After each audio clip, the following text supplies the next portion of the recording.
നാഗകന്യക 3യുടെ episode 16ലേക്ക് എല്ലാവർക്കും സ്വാഗതം. മഹിയുടെ കാര്യം ആലോചിച്ച് നിന്ന് ടൈം വേസ്റ്റ് ആക്കാൻ കഴിയില്ല. നാഗമാണിക്ക് എവിടെയാണെന്ന് കണ്ടുപിടിക്കണമെന്ന് പറഞ്ഞ് ബേല അവിടെ നിന്ന് പോയി ചന്ദ്രഗ്രഹണത്തെ വിൻഡോ വഴി നോക്കി കണ്ണടച്ച് നിൽക്കുമ്പോൾ ബേലയ്ക്ക് നാഗമാണിക്ക് ഇരിക്കുന്ന വീട് ക്ലിയറായി കാണാൻ കഴിയുകയാണ്. സുമിത്രയുടെ വീട്ടിലായിരുന്നു നാഗമാണിക്ക് ഉണ്ടായിരുന്നത് എന്ന് അറിയുന്ന ബേല ഓടി സ്റ്റെപ്പിൽ കൂടി പോകുമ്പോൾ അതെല്ലാം കണ്ടതായി ബേലയ്ക്ക് ഓർമ്മ വരികയാണ്. ബേല ആ വഴിയിലൂടെ പോകാൻ ശ്രമിക്കുമ്പോൾ അവിടെ ACP വരുന്നു.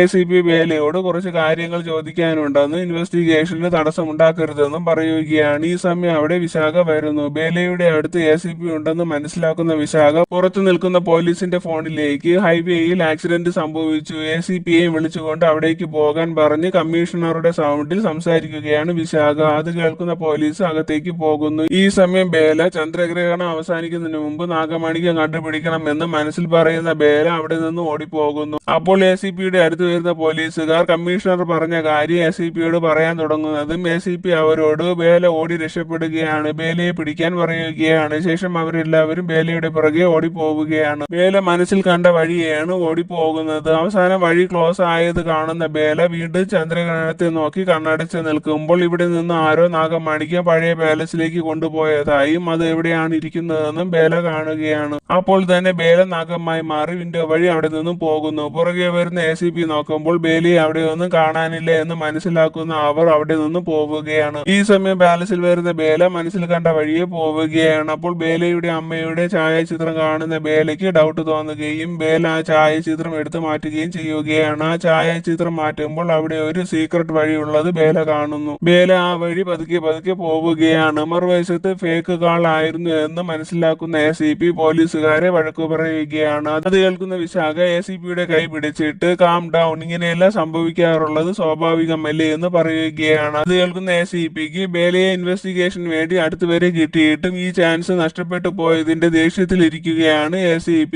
ഈ കേസ് നമുക്ക് ഒരുമിച്ച് അന്വേഷിക്കാം, ഞാൻ കൂടെ ഉണ്ട് എന്നൊക്കെ വിശാഖ ACPയോട് പറയുകയാണ്. അതെല്ലാം കേൾക്കുന്ന ACPയുടെ ദേഷ്യം പതുക്കെ പതുക്കെ മാറുകയാണ്. ഈ സമയം ആ രഹസ്യ വഴിയിലൂടെ പോകുന്ന ബേല നാഗമണിക്ക് ഇരിക്കുന്നത് കാണുകയാണ്. ബേല നാഗമണിക്കത്തിനെ എടുക്കാൻ ശ്രമിക്കുമ്പോൾ ആരോ മറഞ്ഞിരുന്ന് ബേലയ്ക്ക് നേരെ ആരോസ് എറിയുകയാണ്. ആ ആരോയിൽ നിന്ന് എല്ലാം ബേല രക്ഷപ്പെടുകയാണ്. ഇതിനിടയിൽ ബേലയ്ക്ക് ചെറിയ മുറിവുകൾ സംഭവിക്കുന്നുണ്ട്. കള്ളനെ പോലെ മറിഞ്ഞിരിക്കാതെ നേരിട്ട് വരാൻ ബേല പറയുന്നത് കേൾക്കുമ്പോൾ ഒരു മുഖംമൂടി ധരിച്ച ഒരാൾ അവിടേക്ക് വരികയാണ്. അവരുടെ വിരലിലെ മോതിരം കാണുന്ന ബേലയ്ക്ക് അതൊരു സ്ത്രീയാണെന്ന് മനസ്സിലാവുകയാണ്. ശേഷം അവർ രണ്ടുപേരും ഫൈറ്റ് ചെയ്യുകയാണ്. ഇതെല്ലാം നാഗഗുരു അറിയുന്നുണ്ട്. ശേഷം ബേല പകുതി നാഗമായി മാറുകയും ആ മുഖംമൂടിയെ ഉപദ്രവിക്കുകയും ചെയ്യുകയാണ്. ഇതിനിടയിൽ ആ സ്ത്രീയുടെ കൈപ്പത്തിയിൽ ബേല കാരണം മുറിവുണ്ടാവുകയാണ്. ബേല ആ സ്ത്രീയോട് നാഗമാണിക്ക് ആർക്കും വെറുതെ സ്വന്തമാക്കാൻ കഴിയില്ല, നാഗറാണിയായ ഞാൻ നാഗമാണിക്യത്തിൽ തൊട്ടതെന്നും പറഞ്ഞ് ആ നാഗമാണിക്ക് ആർക്കും സ്വന്തമാക്കാൻ കഴിയില്ല. നാഗറാണിയായ എന്റെ കയ്യിൽ നിന്ന് ആരാണോ നാഗമാണിക്യം വാങ്ങുന്നത് അവർക്ക് നാഗമാണിക്യം സ്വന്തമാക്കാനും നാഗമാണിക്യത്തിന്റെ ശക്തികൾ പ്രയോജനപ്പെടുത്താനും കഴിയുമെന്ന് പറഞ്ഞ് ബേല ആ സ്ത്രീയുടെ മുഖം മൂടി മാറ്റാൻ ശ്രമിക്കുകയാണ്. പിടിവലിക്കിടയിൽ ദൂരേക്ക് വീഴുന്ന ആ സ്ത്രീയെ അവിടെ കാണാത്തത് കൊണ്ട് ടെൻഷൻ അടിച്ച് ബേല നിൽക്കുമ്പോൾ അവിടെ ആദി വരുന്നു. ആദിയെ കാണുന്ന ബേലയ്ക്ക് ആദിയല്ല മുഖംമൂടി നേരത്തെ വച്ചിരുന്നതെന്ന് മനസ്സിലാവുകയാണ്. കാരണം അതൊരു ലേഡി ആയിരുന്നു എന്നും മോതിരം ഇട്ടിരുന്നത് കണ്ടു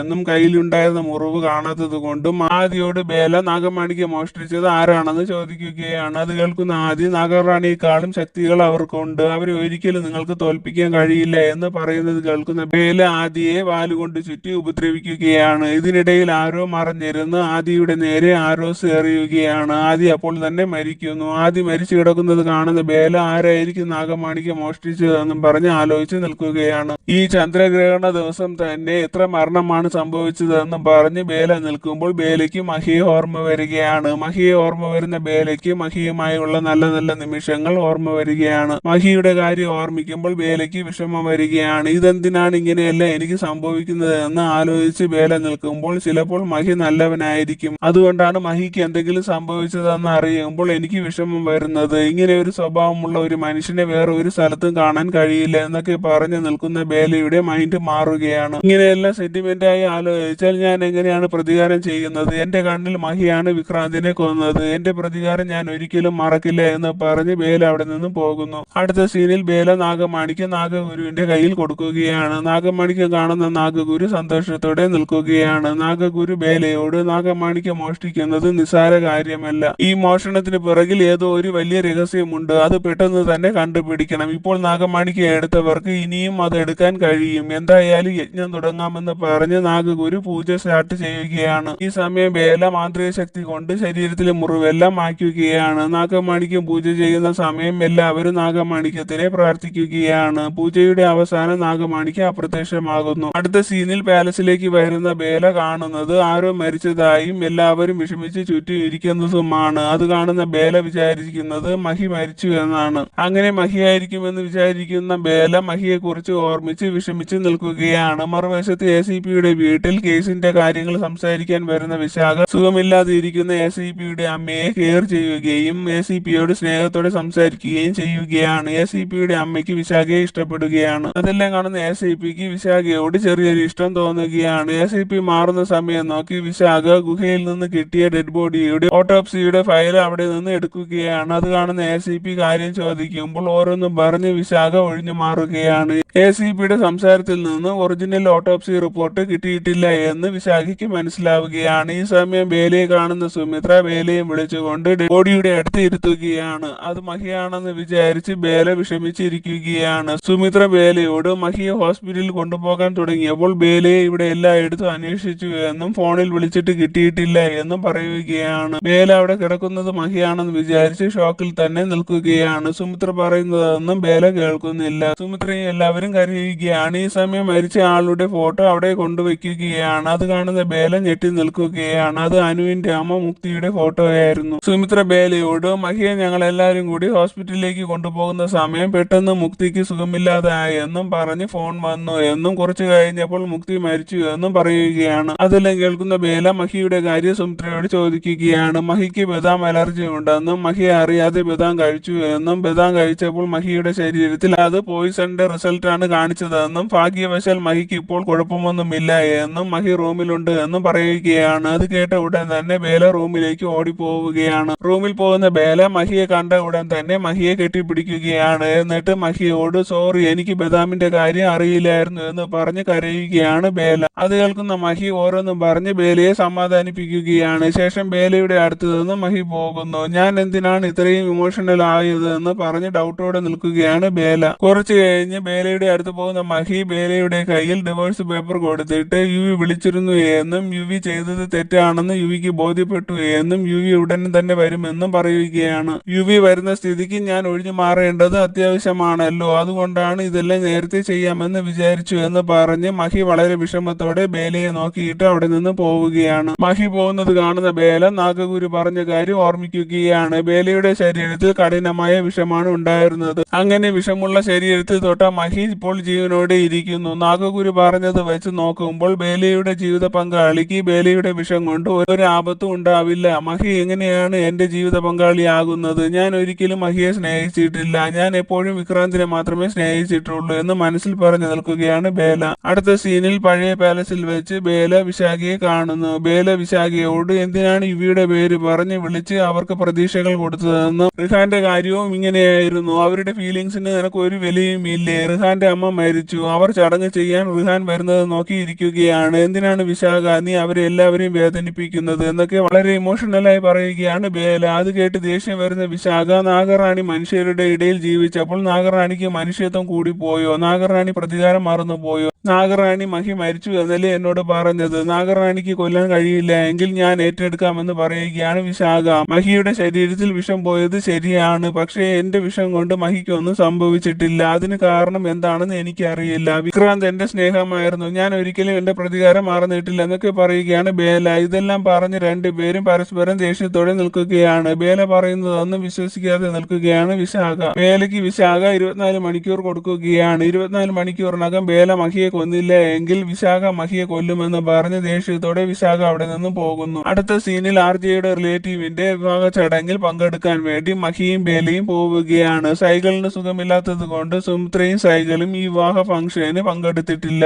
അവിടെ വെച്ച് ആർജ അവരുടെ എല്ലാവരുടെയും ഫോട്ടോസ് എടുക്കുകയാണ്. ശേഷം വാഷ്റൂമിൽ പോകുന്ന ബേലയുടെ അടുത്ത് ബേലയുടെ രൂപത്തിൽ വിശാഖ വരുന്നു. വിശാഖ ബേലയോട് ബേലയ്ക്ക് വിശാഖ കൊടുത്ത ടൈം കഴിഞ്ഞു എന്ന് പറഞ്ഞ് വിശാഖ ബേലയുടെ കൈ അവിടെ ലോക്ക് ചെയ്ത് വെക്കുകയാണ്. എന്നിട്ട് ബേലയോട്, നാഗറാണി മനുഷ്യരുടെ ഇടയിൽ ജീവിച്ച് മനുഷ്യരെ പോലെ ചിന്തിക്കാൻ തുടങ്ങിയിരിക്കുന്നു. വിക്രാന്ത് എന്റെ ഫ്രണ്ടാണ്. വിക്രാന്തിനെ കൊന്ന മഹിയോട് എനിക്ക് പ്രതികാരം ചെയ്യണമെന്ന് പറഞ്ഞ് വിശാഖ അവിടെ നിന്ന് പോകുന്നു. ശേഷം വിശാഖ മഹിയുടെ കൂടെ ഡാൻസ് ചെയ്യുകയാണ്. തുടർന്ന് ബേല തലവേദന ഉണ്ടെന്ന് മഹിയോട് പറയുമ്പോൾ മഹി ബേലയും വിളിച്ചുകൊണ്ട് അവിടെ നിന്ന് പോകുന്നു. ഈ സമയം ബേല മഹിയെ വിശാഖ കൊല്ലാൻ പാടില്ല, ഞാൻ മാത്രമേ മഹിയെ കൊല്ലുകയുള്ളൂ എന്ന് പറഞ്ഞ് ബേല പകുതി നാഗമായി മാറി ലോക്ക് പൊട്ടിച്ച് അവിടെ നിന്നും പോകുന്നു. പാർട്ടി നടക്കുന്ന സ്ഥലത്ത് വരുന്ന ബേല മഹി ബേലയും കൂട്ടിക്കൊണ്ട് വീട്ടിലേക്ക് പോയി എന്ന് കുഹു വഴി അറിയുന്ന ബേല അവിടെ നിന്ന് ഓടിപ്പോകുന്നു. ബേല നാഗമായി മാറി അവർ പോകുന്ന കാറിന്റെ പുറകെ പോവുകയാണ്. പോകുന്ന വഴി മഹിയോട് ബേല റഫായക്ക് സംസാരിക്കുന്നുണ്ട്. മഹി ഒന്നും പറയാതെ ഇരിക്കുകയാണ്. അവസാനം വീട്ടിൽ വരുമ്പോൾ അവരുടെ കാറിന് മുന്നിൽ ബേല നിൽക്കുന്നത് കണ്ട് ഞെട്ടി നിൽക്കുകയാണ് മഹി. ബേലയായി മാറിയ വിശാഖ ബേല ഞാനാണെന്നും കാറിന്റെ പുറത്ത് ഇറങ്ങുന്നത് അപകടമാണെന്ന് പറയുകയാണ് മഹിയുടെ അടുത്തിരിക്കുന്ന ബേല. പുറത്ത് നിൽക്കുന്ന ബേല മഹിയോട് കാറിന്റെ അകത്ത് ഇരിക്കുന്നത് ഡേഞ്ചർ ആണ്, പുറത്ത് വരുന്നതാണ് നല്ലതെന്ന് പറയുകയാണ്. ഇതെല്ലാം കേട്ട് കൺഫ്യൂഷനിൽ ഇരിക്കുകയാണ് മഹി. മറുവശത്ത് ACP സൈക്കിളിനെ വിളിച്ചിട്ട് ഒരു ഡെഡ് ബോഡി കിട്ടിയിട്ടുണ്ടെന്നും അത് യുവി ആണെന്ന് ഡൗട്ട് ഉണ്ടെന്നും പറയുകയാണ്. അത് കേൾക്കുന്ന സൈക്കിൾ യുവി ഫോണിൽ വിളിച്ച കാര്യം ACPയോട് പറയുകയാണ്. അത് കേട്ട് ACP ഷോക്കിൽ നിൽക്കുകയാണ്. മറുവശത്ത് കാറിൽ നിന്ന് ഇറങ്ങുന്ന മഹിയോട് ബേല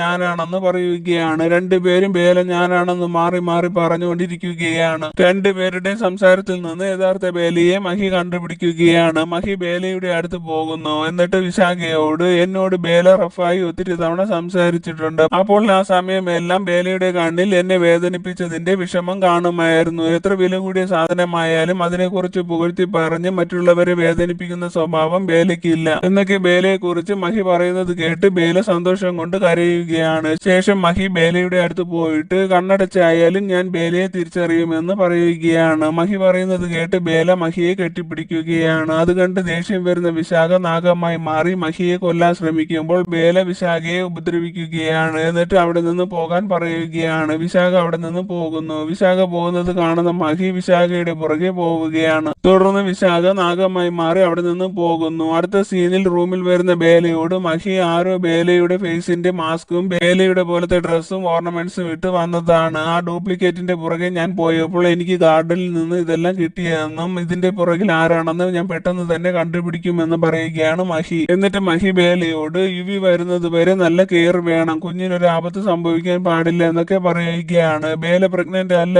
എന്ന് ആവർത്തിച്ച് പറഞ്ഞിട്ട് മഹി കേൾക്കുന്നില്ല എന്ന് മനസ്സിലാക്കുന്ന ബേല പ്രഗ്നൻസി കിറ്റ് ചെക്ക് ചെയ്ത് മഹിക്ക് റിസൾട്ട് നേരിട്ട് കാണിച്ചു കൊടുക്കുകയാണ്. അത് കാണുന്ന മഹിക്ക് അനുവും അനുവിന്റെ ഫ്രണ്ടായ ഡോക്ടറും കൂടി അവരെ ചീറ്റ് ചെയ്തതാണെന്ന് മനസ്സിലാവുകയാണ്. അനു ഇങ്ങനെയെല്ലാം ചെയ്യണമെങ്കിൽ മഹിക്ക് അനുവിനെ ഇഷ്ടമാണോ എന്ന് ചോദിക്കുകയാണ് ബേല. ഞാൻ ഒരിക്കലും അനുവുമായി ക്ലോസ് ആയിരുന്നില്ല, എന്റെ കൂടെ ജീവിക്കാൻ ബേലയ്ക്ക് ഇഷ്ടമില്ല എങ്കിൽ ഞാൻ ഒരിക്കലും ബേലയെ നിർബന്ധിക്കില്ല. ഇടയ്ക്കിടയ്ക്കുള്ള സ്വഭാവം മാറ്റം ഇനി വേണ്ട. ബേലയ്ക്ക് എപ്പോൾ തോന്നുന്നുവോ അപ്പോൾ തീരുമാനം എടുക്കാം. ബേലയുടെ തീരുമാനമാണ് എന്റെ തീരുമാനം. ബേലയ്ക്ക് എന്റെ കൂടെ മനസ്സുകൊണ്ട് എപ്പോൾ ജീവിതം തുടങ്ങണമെന്ന് തോന്നുന്നുവോ അപ്പോൾ നമുക്ക് ജീവിതം സ്റ്റാർട്ട് ചെയ്യാമെന്ന് സന്തോഷത്തോടെ പറയുകയാണ് മഹി. ബേലയ്ക്ക് അത് കേട്ടിട്ട് സന്തോഷം തോന്നുന്നുണ്ട്. ബേലയുടെ ആ സന്തോഷം മഹി കാണാതെ ബേല നോക്കുന്നുണ്ട്. അതുപോലെ തന്നെ മഹിയും ബേല ഒരിക്കലും യുവിയുമായി ക്ലോസ് ആയിരുന്നില്ല എന്ന് അറിഞ്ഞത് മുതൽ മഹിയും സന്തോഷം മറച്ചു വെച്ച് നടക്കുകയാണ്. ഈ സമയം അവിടെ സൈക്കിൾ വരുന്നു. സൈക്കിൾ മഹിയോട് പുതിയൊരു പാർട്ണറെ കിട്ടിയിട്ടുണ്ടെന്നും ഷാൻ ഉടൻ തന്നെ ഇവിടേക്ക് വരുമെന്നും വന്നു കഴിഞ്ഞാൽ ഉടൻ ആ ഓൾഡ് പാലസും ടെമ്പിളും ഇടിച്ചു കളയുമെന്നും പറയുകയാണ്. അത് കേട്ട് ദേഷ്യത്തോടെ നിൽക്കുകയാണ് ബേല. സൈക്കിൾ ഡിസിഷൻ എടുക്കും, അത് മഹി എക്സിക്യൂട്ട് ചെയ്താൽ മതി എന്ന് പറഞ്ഞിട്ട് സൈക്കിൾ അവിടെ നിന്ന് പോകുന്നു. ബേല മഹിയോട് ഓരോ ദിവസം മാറി മാറി രണ്ടുപേർക്കും ബെഡിലും സോഫയിലുമായി കിടക്കാമെന്ന് പറയുകയാണ്. ആ കാര്യം സമ്മതിക്കുന്ന മഹി ബെഡിൽ പോയി കിടക്കുന്നു. ബേല സോഫയിലും പോയി കിടക്കുകയാണ്. അടുത്ത സീനിൽ എല്ലാവരും ബേല പ്രഗ്നന്റ് അല്ല എന്ന് അറിയുകയാണ്. അപ്പോൾ അവിടെ ശേഖറും വരുന്നു. പുറകെ അനുവും വരുന്നു. അനുവിനോട് സുമിത്ര ബേലയുടെ കാര്യം പറയുകയാണ്. അത് കേട്ടിട്ട് മൈൻഡ് ചെയ്യാതെ നിൽക്കുകയാണ് അനു. ശേഷം എല്ലാവരും കൂടി ഒരു ട്രിപ്പ് പ്ലാൻ ചെയ്യുകയാണ്. ഷാനിനെ കുറിച്ച് അറിയാനും ബേലയുടെയും വിശാഖയുടെയും നെക്സ്റ്റ് പ്ലാൻ എന്താണെന്ന് അറിയാനും അടുത്ത എപ്പിസോഡ് ഇടുന്നവരെ വെയിറ്റ് ചെയ്യണേ. താങ്ക്